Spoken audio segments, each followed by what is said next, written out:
Ito yung, Ma'am, siya ba yung proxy? kayo po ba yung pinadala ni Mayor? Yes, bossing. Ako po ang ipinadala ni Mayor, ang kanyang maintenance.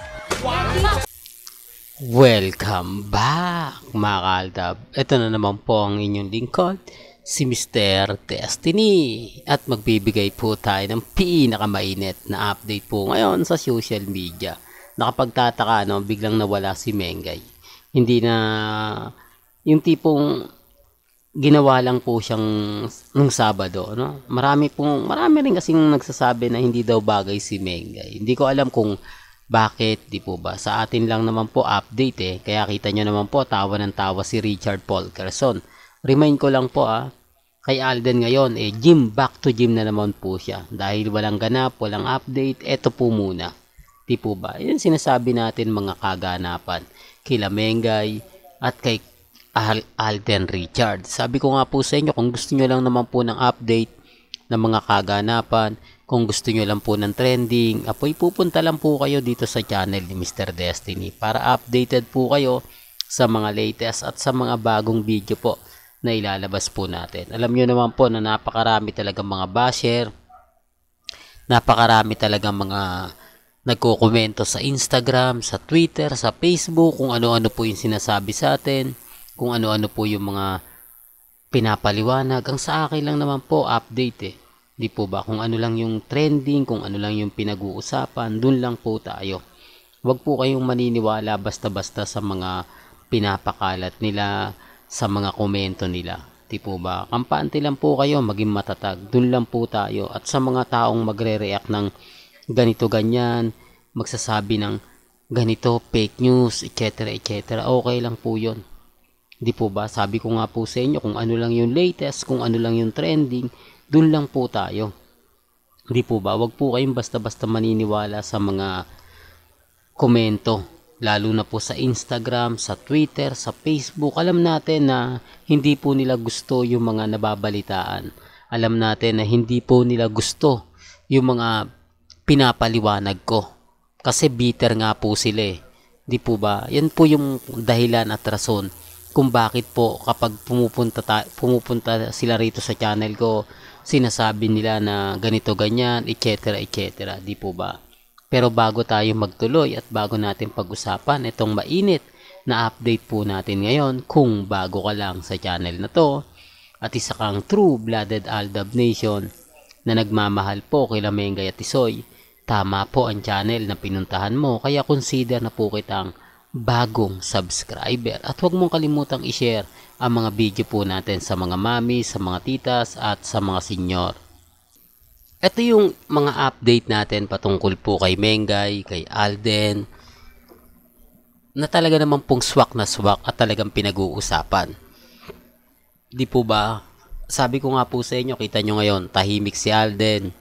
Tapos na yung pagpopromote niya dahil third week lang po talaga siguro itong pelikula nila ni Julia Montes, dahil pagkatapos nga nito meron na nga pong ipalalabas, di po ba? Ito nga po yung pelikula nila Roderick Paulate at ni Maricel Soriano, di po ba? Sabi ko nga po sa inyo, marami ng kalaban. Pagdapit na po ng December, magdidiretso na nga po yung promotion ni Alden na para nga po sa pelikula nila ni Sharon Cuneta. Sabi ko nga po sa inyo, malaking malaking hamon kay Sharon. Kay Alden wala na, kasi kumbaga naiangat na ni Alden yung 5 breakups na romance. Binuhat na ni Alden na mag-isa lang po siya. Kita nyo yung mga cinema visit niya, di po ba? Kaya nga po si Sharon Cuneta yung pinakamabigat. Parang sinasabi niya, pasan niya muna yung daigdig. Di po ba? Totoo to mga kaaldab, yung mga komento na tama ka Mr. Destiny, kasi si Alden wala na pong yung tipong wala na po dapat siyang ipakita pa. Wala na siyang dapat na sabihin na ganito ganyan, kasi naipagmalaki niya na eh. Kumbaga naitaas niya na yung pelikula nila ni Julia Montes. Although sabihin natin 60 million pa lang, wala pa po yung third week. Malaking na yan sa industriya ng pelikula. Di po ba? Hindi lang nila alam eh. Yung mga nagre-react na hindi kumikita pa naman yung pelikulang Pilipino. Akala po nila, baka pinanonood po nila Viva Max. Di po ba? Oo, yung Viva Max, malaki talaga kita. Kasi lahat kita eh. Di po ba? Ewan ko nga po mga kaaldab, hindi ko alam ito yung mga nagre-react sa akin, mga nagko-komento. Hindi mo alam kung matino nga po ba sila o nangiinis lang po sila. Di po ba? Lalo na po yung in-update natin, yung AR Foundation. Totoo naman po eh, Aldab Scholar po yun. For the record po, pinalitan lang ng AR Foundation. Para lang, kumbaga, mawala yung ano. Di po ba? Sino nga po ba nagsimula ng Aldab Scholar? Para lang klaro. Para lang po sa kalaman ng lahat. Di po ba sila Mengay at si Alden?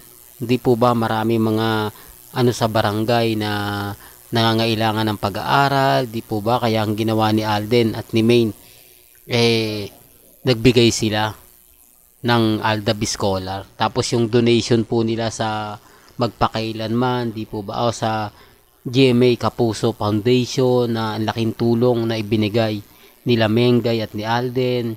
Di po ba? Hawak-hawak nga po yung cheque ni Mel Tiangco. Ang daming, kung ebidensya lang at resibo, hindi po ako nawawalan dyan. Sabi ko nga po sa inyo, may mga bagay-bagay na ipinapakita ko naman po, di po ba, resibo at ebidensya naman po. Hindi siya gawa-gawa lang at never naman po na pinakita ko siya na wala pong pruweba. Gaya nga po ng mga pinapaliwanag ko, hindi naman po tayo magbibigay ng update kapag wala tayong resibo. Hindi naman po tayo magbibigay ng mga kaganapang hindi naman po tinatanong at hindi naman po pinag-uusapan. Di po ba? Remind ko lang po. Kaya nga po dito, ito yung pambungad natin eh. Si Mengay wala sa barangay. O, ang dami kasi nagsasabi na una, bas bagay pa raw po si Atasha Mulak. Kailan daw po ibabalik si Atasha Mulak? Hindi naman po binalik. Tapos hindi naman pumunta si Mengay sa barangay. O, tahimik na naman po sila. Kaliwat kanan nga po talaga kasi yung mga bumabatikos. Kaliwat kanan nga po talaga yung mga nagsasabi ng ganito, nagsasabi ng ganon. Hindi mo alam kung sino yung paniniwalaan mo, kung sino yung kakampi mo. Pero sa social media talaga, masaya po sila kapag si Mengay nasa EAT. Kahit wala na sa barangay. Kasi ibang aura na nga po talaga yung barangay. Kasi mapapanood mo lang siya kapag segment ng Sugod Bahay. Hindi katulad po sa studio ng EAT maghapon. Ibig kong sabihin mahaba yung oras ni Mengay.